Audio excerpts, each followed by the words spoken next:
Hello എല്ലാ കൂട്ടുകാർക്കും പുതിയൊരു വീഡിയോയിലേക്ക് ഹാർദമായ സ്വാഗതം.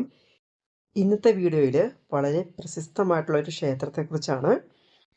പെരിങ്ങോട്ടുകര ശ്രീ വിഷ്ണുമായ സ്വാമി ക്ഷേത്രത്തിലെ കാഴ്ചകളാണ് ഇന്നത്തെ വീഡിയോയിൽ ഉൾപ്പെടുത്തിയിരിക്കുന്നത്. ഈ ഒരു ക്ഷേത്രത്തിൽ പോകണമെന്നുള്ള ആഗ്രഹം കുറേ നാൾക്ക് മുമ്പ് ഉള്ളതായിരുന്നു. ഏതായാലും കഴിഞ്ഞ ദിവസമാണ് ആ ഒരു ആഗ്രഹം പൂവണിഞ്ഞത്. ഈ ഒരു ക്ഷേത്രം സ്ഥിതി ചെയ്യുന്നത് തൃശ്ശൂർ ജില്ലയിലാണ്. വളരെ പ്രശസ്തമായിട്ടുള്ള ഒരു ക്ഷേത്രമാണിത്. ഒരുപാട് സിനിമാ നടിമാരും നടന്മാരും അതുപോലെ തന്നെ രാഷ്ട്രീയത്തിലെ ഒരുപാട് ആൾക്കാരൊക്കെ വന്നിട്ടുള്ള ഒരു ക്ഷേത്രവുമാണിത്. കേരളത്തിൻ്റെ അകത്തുനിന്നും പുറത്തുനിന്നും ഒരുപാട് ആൾക്കാർ ഈ ഒരു ക്ഷേത്രത്തിൽ എത്താറുണ്ട്. വളരെ പോസിറ്റീവായിട്ടുള്ള ഒരു വൈബാണ് നമുക്ക് ഈ ഒരു ക്ഷേത്രത്തിൻ്റെ ഉള്ളിൽ കയറി കഴിയുമ്പോൾ നമുക്ക് ലഭിക്കുന്നത്. വളരെ വലിയൊരു ക്ഷേത്രമാണിത്.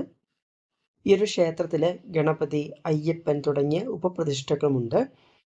നൂറ്റാണ്ടുകളുടെ പാരമ്പര്യമുള്ള ശ്രീ വിഷ്ണുമായ സ്വാമിയുടെയും ശ്രീ ഭുവനേശ്വരി ദേവിയുടെയും ക്ഷേത്രമാണ് പെരിങ്ങോട്ടുകര ദേവസ്ഥാനം. ജാതിമത ഭേദമന്യേ എല്ലാ ഭക്തരുടെയും അഭയകേന്ദ്രമായി ഇന്ന് ഈ ക്ഷേത്രം മാറിയിരിക്കുന്നു. ദുരിതങ്ങൾക്കുമിടയിൽ മനുഷ്യരോടൊപ്പം ജീവിക്കാൻ ആഗ്രഹിച്ച കോളിവാഹ വേഷമണിഞ്ഞ ശിവന്റെയും പാർവതി ദേവിയുടെയും ദിവ്യ സന്താനമായ ശ്രീ വിഷ്ണുമായ സ്വാമിയാണ് പെരിങ്ങോട്ടുകര ദേവസ്ഥാനത്തിൻ്റെ പ്രധാന പ്രതിഷ്ഠ.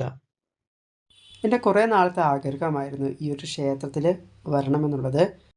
ഞാൻ യൂട്യൂബ് വീഡിയോ കണ്ടാണ് ഈ ക്ഷേത്രത്തെക്കുറിച്ച് അറിഞ്ഞത്. അന്ന് തൊട്ട് ഈ ഒരു ക്ഷേത്രത്തിൽ വരണമെന്ന് വളരെ ആഗ്രഹമായിരുന്നു.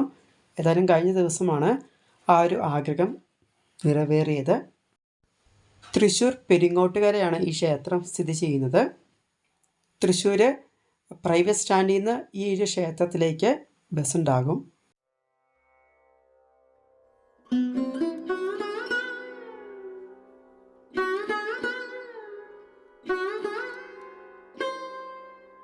അതുപോലെ ഇവിടെ ഒരു വലിയ നന്ദിയുടെ പ്രതിമയും നമുക്ക് കാണാൻ സാധിക്കുന്നതാണ്. ഈ ഒരു ക്ഷേത്രത്തിൽ വന്നു കഴിഞ്ഞാൽ തിരിച്ചു പോകാൻ തോന്നില്ല, അത്രയും മനോഹരമാണ് ഈ ഒരു ക്ഷേത്രം. അതുപോലെ ഈ നന്ദിയുടെ തൊട്ടടുത്തായിട്ട് തന്നെ ശിവപാർവതി വിഷ്ണുമായ സ്വാമിയുടെ ഒരു പ്രതിമ കാണാം. ആ ഒരു ക്ഷേത്രത്തിൽ ഒരുപാട് കാണാൻ വേണ്ടിയുള്ള ഇതുപോലത്തെ സംഭവങ്ങളുണ്ട്. അവിടെ പല വാദ്യോപകരണങ്ങളോട് കൂടിയിരിക്കുന്ന പല തരത്തിലുള്ള ഗണപതിയെ നമുക്ക് അവിടെ കാണാൻ സാധിക്കുന്നതാണ്. അതുപോലെ തന്നെ വലിയ ഗരുഡൻ്റെ പ്രതിമ, ഇവയൊക്കെ നമുക്ക് ആ ക്ഷേത്രത്തിൽ കാണാൻ സാധിക്കുന്നതാണ്. ഈ ഒരു ക്ഷേത്രത്തിൽ വന്നിട്ടുള്ള ആൾക്കാർ വീഡിയോയുടെ താഴെ ഒന്ന് കമൻറ്റ് ചെയ്യാനായിട്ട് മറക്കരുത്. വരാൻ ആഗ്രഹിക്കുന്നവർ തീർച്ചയായിട്ടും വരണം. അത്രയും മനോഹരമായിട്ടുള്ളൊരു ക്ഷേത്രമാണ് പെരിങ്ങോട്ടുകര വിഷ്ണുമായ സ്വാമി ക്ഷേത്രം. അപ്പോൾ എല്ലാവരും ഈ ഒരു ക്ഷേത്രത്തിൽ വരിക. അപ്പോൾ നമുക്ക് അടുത്ത ദിവസം മറ്റൊരു വീഡിയോയുമായി കണ്ടുമുട്ടാം. അതുവരെയ്ക്കും എല്ലാ പ്രിയപ്പെട്ടവർക്കും ശുഭദിനം. വീഡിയോ ലൈക്ക് ചെയ്യാനും ഷെയർ ചെയ്യാനും കമൻറ്റ് ചെയ്യാനും മറക്കരുത്.